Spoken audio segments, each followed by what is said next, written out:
I am not sure I want to stay here. That water is really close to coming up over the banks. Well, isn't this just grand? So I have another tire separating. I did a huge change of course and we're headed down to Salt Lake City. I have something going on there. In the last episode, we hugged the Columbia River in Oregon for some more scenic pull-offs. We saw the Bonneville Dam from the north side of the Columbia River. We drove through lots of cool tunnels. And was surprised with some kite surfers. And then landed at my campsite off of the Columbia River in Quincy, Washington.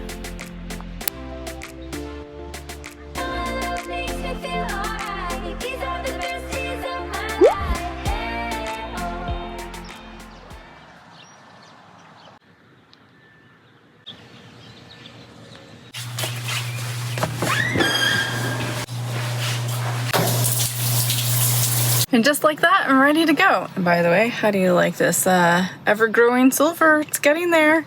I'm really liking it. It's fun. So we're up here in Quincy, Washington, that you saw in our last video. In today's video, we are switching gears and headed towards, well, the Salt Lake City area. So with that in mind, we're gonna backtrack down this particular highway, head up on 243, kind of near this United States Department of Energy Hanford site. Come down this way to 24, backtrack all the way over here to 82, and then head into Kennewick and Richland Tri-Cities area. Hi, Lily. You enjoying your comfy little bed? Mm-hmm.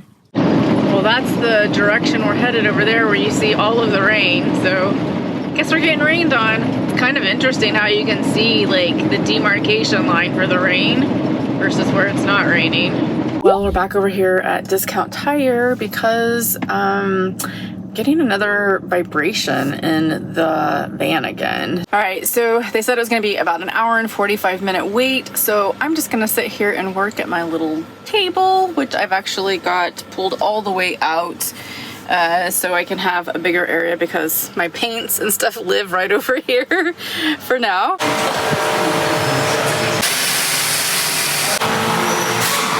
Well, isn't this just grand? So I have another tire separating. These are the Cooper, so I know you guys are gonna wanna know. Cooper Discover AT3s. Cooper Discover AT3s. Second tire separation. So you can actually see it bubbling right here.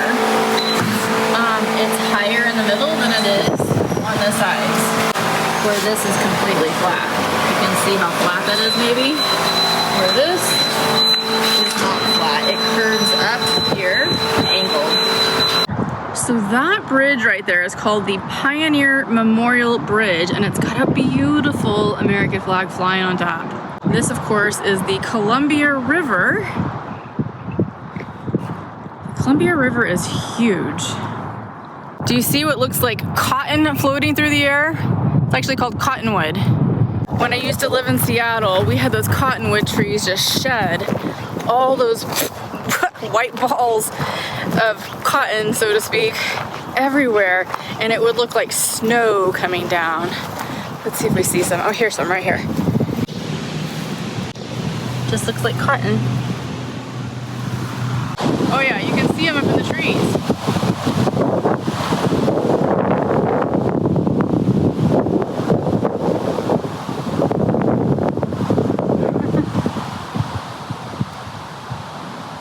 Right in the middle of suburban Kennewick, Washington, with all of these restaurants behind us, it's very windy, we have this interesting structure. This is actually part of the World Trade Center. So it's a memorial for the September 11th, 2001 victims, it says. This is the external vertical support column salvaged from the World Trade Center. Wow, that is just incredible to even be near this thing. Wow. Can feel it a little bit. Now they've preserved it with some kind of a paint. I'm sure that we all remember where we were when 9/11 happened. It was horrific, and I was living in Ohio at the time. Actually, it's about to pour down rain. I was living in Ohio at the time, and oh my gosh, I couldn't believe it. Okay, we're gonna finish this in the car because it's raining. It's insane out there. During that time, I think we all knew where we were at when that happened, because it was so devastating to the United States, and you know, the whole world rallied with us during that event. Wow. Boy, it makes me want to tear up just thinking about it. And it was like 21 years ago. God, I can't believe it's been 21 years. Anyways, I'm so glad that was there, and I got to see just a little small piece of the memorial right here in Kennewick, Washington. Well, we're safe and sound over here at our stealth camping spot for the night, and I'm actually gonna call it an early night. I'm a little bit tired and a bit frustrated with the whole tire issue thing.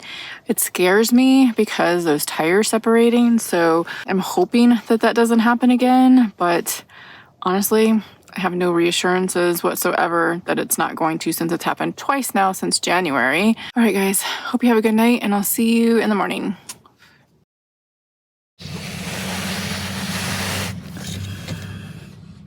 Well, good morning, everyone. It's almost 10 o'clock right now, and I'm actually leaving Kennewick, Washington. We're gonna head down to a place called Hillgard State Park on our way to Salt Lake City. Let me show you on the map kind of our trajectory for that. So we're over here in Kennewick, Washington. We'll take the 82 all the way down. We'll head over to 84. Then we're gonna head through Pendleton down near this, is it Umatilla National Forest? And we're headed towards LeGrand, and we're gonna stay right over here in Hillgard, where there's a state park. I did a huge change of course, and we're headed down to Salt Lake City. I have something going on there that I'm not ready to share just yet, but once I get there, you'll find out for sure what's happening. But for now, we're headed to Salt Lake City, where my friend Chris is at. I'm gonna hang out with her for a little bit, and that is our ultimate goal for the next 10 days. So we're just taking it really, really slow. A couple of hours a day of driving, if that. It is a chilly 55 degrees this morning. Also a bit cloudy and a bit rainy. And this says that we have an hour and 41 minutes and 107 miles to our destination. Well, this was quite unexpected. It's now 38 degrees outside. I'm at about 7,200 feet right now, I think. Might be just a little bit less than that. I'm up on Deadman's Pass, on my way to the LeGrand area, or Hillgard. So I didn't even think to check the weather over here, which, you know, I should have. Didn't realize, I guess, the elevation was so high here, but I certainly didn't think that it would be this low in temperature up here for this time of year. But anyway, so thankfully no snow. I don't see any snow on the ground, but I think we're gonna be going down hopefully here in a minute, and it'll warm up a little bit, because if it's 38 degrees at the state park that I'm supposed to be going to, yeah, we will not be going.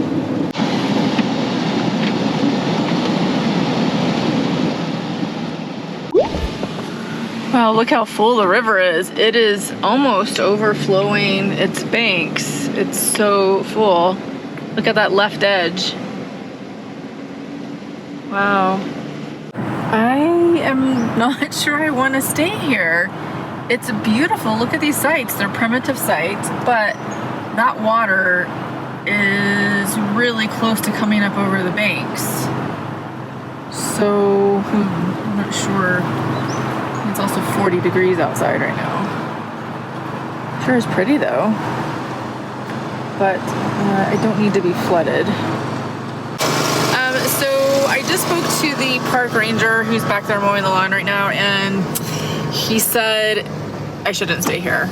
He said that it is in danger of coming over the banks right now, and while it may not be raining right now, we don't know what's coming off of the mountain, which could flood this, and he says it does flood occasionally out here, so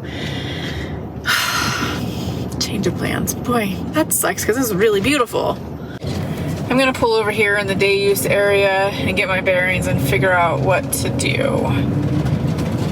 Well, I can't actually see what's available because my cell signal isn't strong enough, even with WeBoost out here, to figure it out. So LeGrand is not that far away, so we're just gonna head that direction, and I don't know, maybe we'll push on past that to find some nature, but we'll see once we get some cell signal. I see blue skies ahead. I can't believe it was actually snowing up here. It's now 48 degrees where it was 37 going through that mountain pass.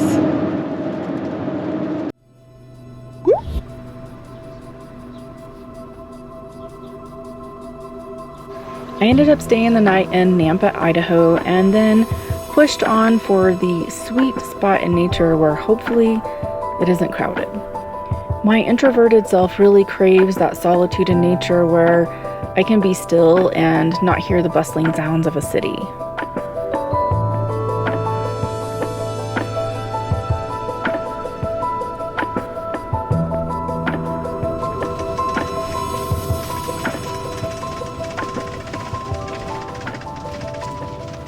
So this is the CJ Strike Wildlife Management Area. 14-day stay limit. Dump wastewater and designated RV dump station only. Oh, they have a dump station. That's interesting. No garbage services. Pack it in, pack it out. Perfect. Wow, this is really pretty out here. Be interesting to see what campsites we have available. There's one. She's a tiny thing, not bad. We could back in there. Got a lot of water right here. There's lots of birds out here. I think I found one, maybe? Let's see here. It's right off of the water. Right here. Just pull right up to it. I mean, this is kind of perfect, actually. Got a nice water view. There's one other camper that's right there. That's it. Wow, what an amazing spot this is. I'm so glad that I didn't stop and stay at the paid campground because this is way better, way better. So, oh my gosh, we have, can you hear the birds singing?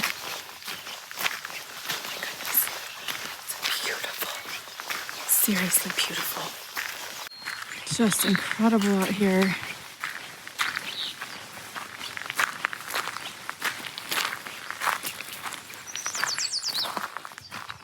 I love all the wildlife birds out here.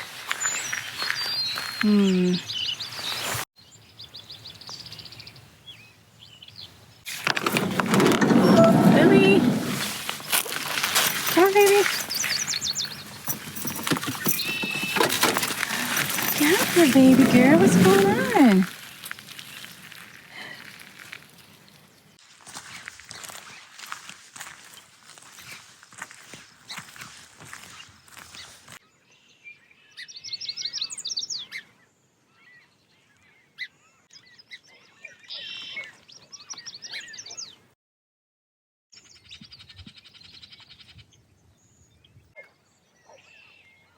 You know, it's a really beautiful feeling to wake up each day to this view where my days consisted of working, walking, enjoying the birds singing, and the water gently hitting the side of the shore.